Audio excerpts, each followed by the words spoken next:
Hai, Assalamualaikum warahmatullahi wabarakatuh dan salam sejahtera.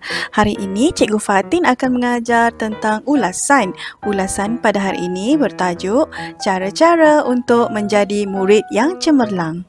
Jom kita mulakan. Okey, jom kita baca tajuk bersama-sama. Setiap murid mampu meraih kecemerlangan jika rajin berusaha dan tidak berputus asa. Berdasarkan gambar dan maklumat-maklumat di bawah, tulis ulasan tentang cara-cara untuk menjadi murid yang cemerlang. Jika kita lihat berdasarkan gambar, terdapat 4 gambar menunjukkan cara-cara untuk menjadi murid yang cemerlang. Gambar pertama, mengulang kaji pelajaran. Gambar kedua, bertanya guru. Gambar ketiga, menghormati guru. Dan gambar keempat, belajar berkumpulan. Jom kita mulakan. Di hadapan anda sekarang ialah kotak ulasan yang cikgu gunakan untuk memudahkan anda menulis ulasan. Cikgu yakin anda semua sudah biasa dengan kotak ini. Kotak ini terdiri daripada pendahuluan, antaranya, selain itu, seterusnya, akhir sekali dan kesimpulannya. Itu dirumuskan dengan menggunakan rumus pasak. Kemudian dalam ulasan perlu ada isi tersurat dan isi tersirat. Oh ya, ingat ya murid-murid, isi tersurat ialah isi yang kita dapat lihat dalam petikan.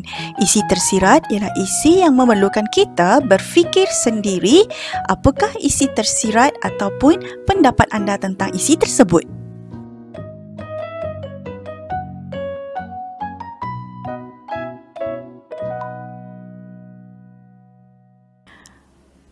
Mula-mula kita akan buat pendahuluan berdasarkan tajuk cara-cara untuk menjadi murid yang cemerlang.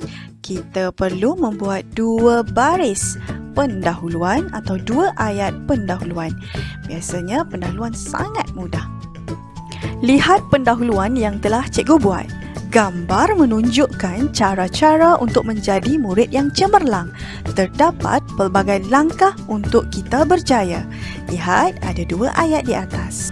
Untuk ayat pertama, pendahuluan biasanya kita akan ambil daripada tajuk. Lihat, gambar menunjukkan cara-cara untuk menjadi murid yang cemerlang. Kemudian, ayat kedua menyokong ayat yang pertama. Kita boleh tukar cara-cara kepada langkah. Nampak ya murid-murid? Lihat isi yang pertama. Cara-cara untuk menjadi murid yang cemerlang, kita perlulah mengulang kaji pelajaran. Kita biasanya akan mengulang kaji pelajaran pada waktu senggang. Baiklah, tadi ialah isi tersurat. Kini kita akan cari apakah isi tersirat bagi mengulang kaji pelajaran.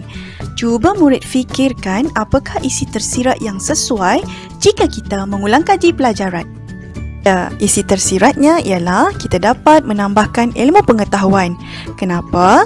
Kerana jika kita mengulang kaji pelajaran, kita dapat ilmu melalui pembacaan buku yang telah kita lakukan.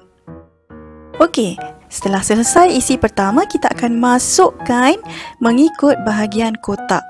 Okey, antaranya kita mestilah mengulang kaji pelajaran untuk menambahkan ilmu pengetahuan. Boleh ya murid-murid? Terusnya, isi yang kedua, kita perlu bertanya guru. Bertanya guru tentang apa-apa sahaja soalan yang kita tidak faham semasa di dalam kelas. Okey, baik murid-murid. Cuba murid-murid fikirkan apakah isi tersirat jika kita bertanya guru. Murid yang suka bertanya adalah murid yang sentiasa berfikir tentang sesuatu perkara dan akan mendapat banyak kelebihan. Jadi, isi tersiratnya untuk mendapatkan kepastian terhadap sesuatu perkara yang kurang difahami. Contohnya kalau kita kurang faham apa yang cikgu ajar, kita tanya. Jadi kita akan lebih faham. Seterusnya, cikgu bagi cadangan isi yang kedua supaya kita tidak ketinggalan di dalam kelas, agar kita dapat berjaya bersama-sama dengan rakan-rakan di dalam kelas. Boleh ya murid-murid? Okey, macam biasa kita masukkan ke dalam ruangan kotak. Selain itu, kita perlulah bertanya guru untuk mendapat kepastian terhadap sesuatu perkara yang kurang difahami. Baiklah, kita pergi kepada isi yang ketiga. Kita perlu menghormati guru. Baiklah murid-murid, agak-agak mengapa kita perlu menghormati guru? Guru ialah cikgu di sekolah. Jadi, apakah isi tersirat jika kita mahu menjadi murid yang cemerlang dan kita perlu menghormati guru? Jom kita fikirkan. Okey, isi tersirat untuk menghormati guru ialah kerana guru telah memberikan ilmu kepada kita. Jadi, kita perlulah hormati guru kerana guru ialah seorang pendidik yang mendidik kita supaya berjaya. Okey, kita masukkan pula dalam kotak ulasan yang telah disediakan. Seterusnya, kita hendaklah menghormati guru kerana guru telah memberikan ilmu kepada kita. Baiklah murid-murid, sekarang isi yang terakhir iaitu isi yang keempat. Cara-cara untuk menjadi murid yang cemerlang, kita perlulah belajar secara berkumpulan.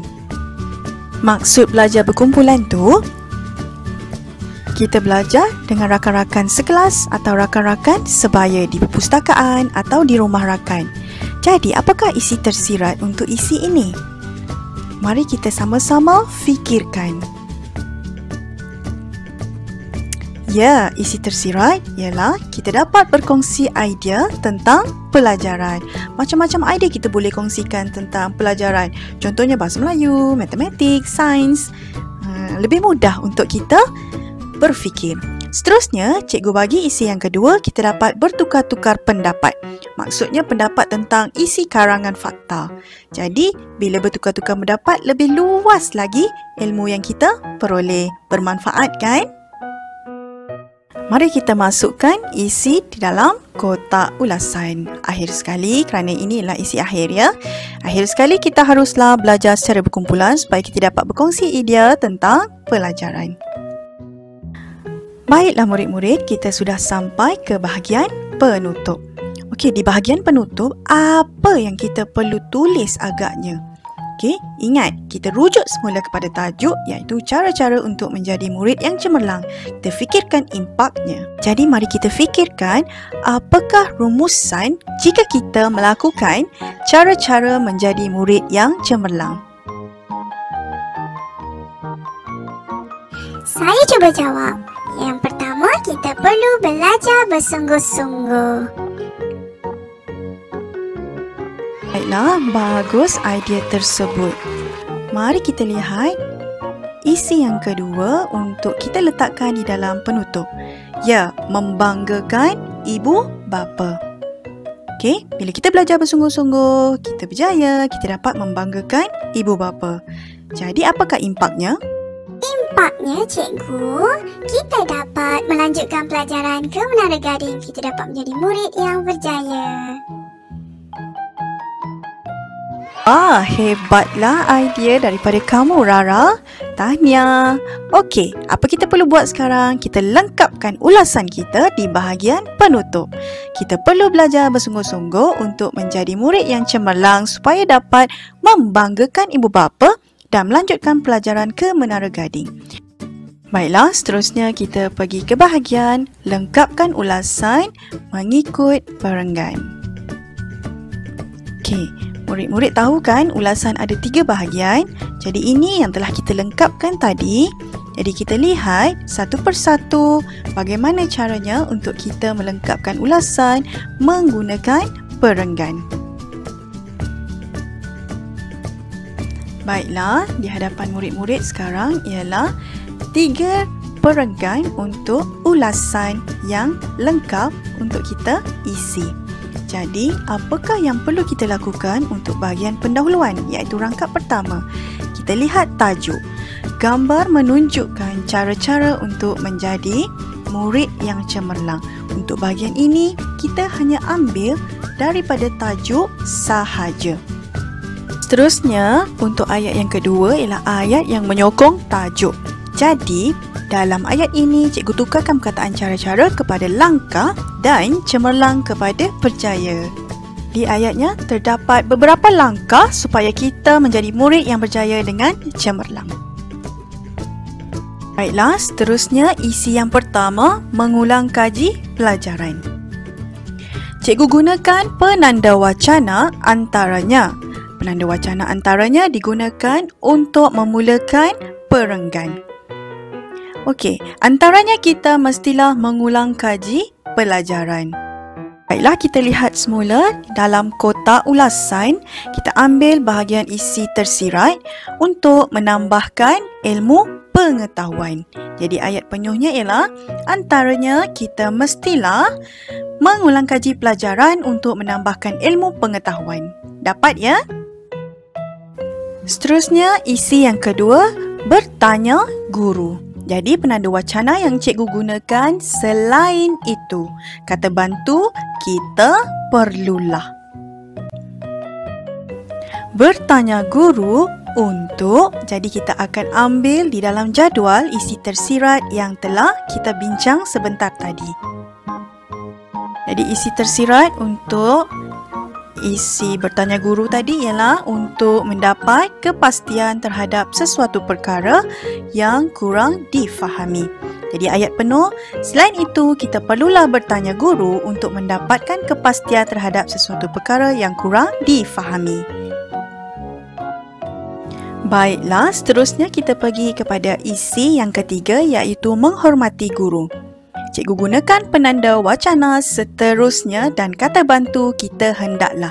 Jadi kita masukkan isi menghormati guru. Isi tersiratnya, kerana guru telah memberikan ilmu kepada kita. Kita tulis dalam perenggan, seterusnya kita hendaklah menghormati guru kerana guru telah memberikan ilmu kepada kita. Seterusnya kita akan lengkapkan isi yang terakhir sekali. Jadi penanda wacana yang cikgu gunakan akhir sekali, kita haruslah belajar berkumpulan supaya kita dapat berkongsi idea tentang pelajaran. Jadi lengkap bahagian isi. Seterusnya kita ke bahagian akhir sekali iaitu bahagian kesimpulan. Jadi kesimpulannya kita telah bincang sebentar tadi, jadi kita lihat semula di dalam jadual. Jadi kita lihat bahagian penutup.